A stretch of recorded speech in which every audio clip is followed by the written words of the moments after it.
Hello students, welcome to our YouTube channel again. आज के हम इस वीडियो में आगे की क्वेश्चन डिस्कस करने वाले हैं जो डिफरेंट एग्जाम्स के लिए बहुत ही इंपॉर्टेंट है, पूछे जाते हैं। तो हमारा पहला क्वेश्चन है, बेकेलाइट के विनिर्माण के लिए प्लास्टिक उद्योगों में किसका व्यापक प्रयोग किया जाता है?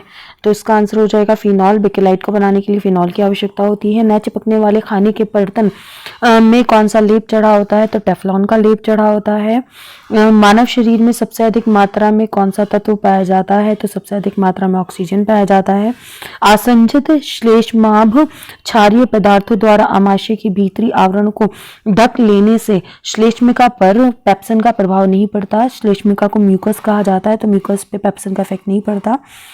बहुत अधिक पकाना और खाद्य तेलों का बार बार प्रयोग क्यों अत्यधिक अवांछनीय होता है? क्योंकि कैंसर जनी पदार्थ जैसे बेंजीपायरन इसमें पैदा हो जाते हैं। निम्नोक्त खाद्य पदार्थों में से किसमें लोहे की मात्रा सबसे अधिक होती है? तो दालों में लोहे की मात्रा सबसे अधिक होती है।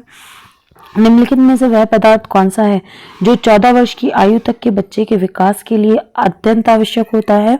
तो इसका आंसर है प्रोटीन। प्रोटीन की कमी की वजह से मैरस्मस और क्वाशरकोर जैसी डिजीज हो जाती है। दूध में सबसे बड़ा तत्व क्या होता है? तो वसा, फैट सबसे ज्यादा अमाउंट में पाई जाती है। पित्त निम्नलिखित में से किसके द्वारा उत्पन्न होता है? तो पित्त या बाइल का प्रोडक्शन जो है वो यकृत द्वारा होता है, लिवर द्वारा होता है, और वो आकर के स्टोर होता है गॉल ब्लैडर में।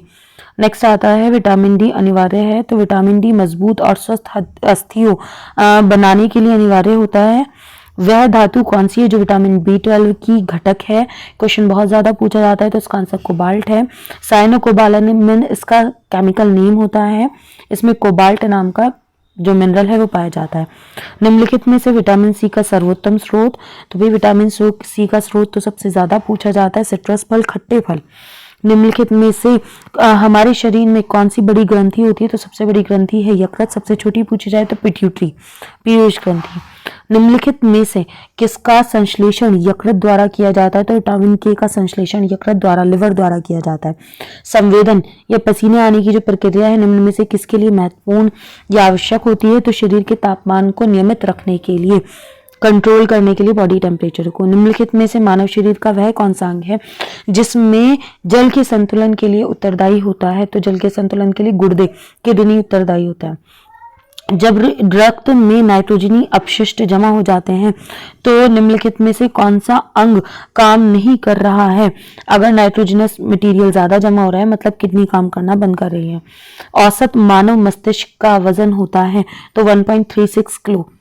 नेक्स्ट आता है हमारे शरीर में कुल कितनी मांसपेशियां होती हैं? तो 656 मसल्स प्रेजेंट रहती हैं। कठोर शारीरिक श्रम करने वाले श्रमिकों की हथेलियां और तलवों की त्वचा जो है मोटी हो जाती है, तो उनका मोटा अवतक होता है उसके कारण।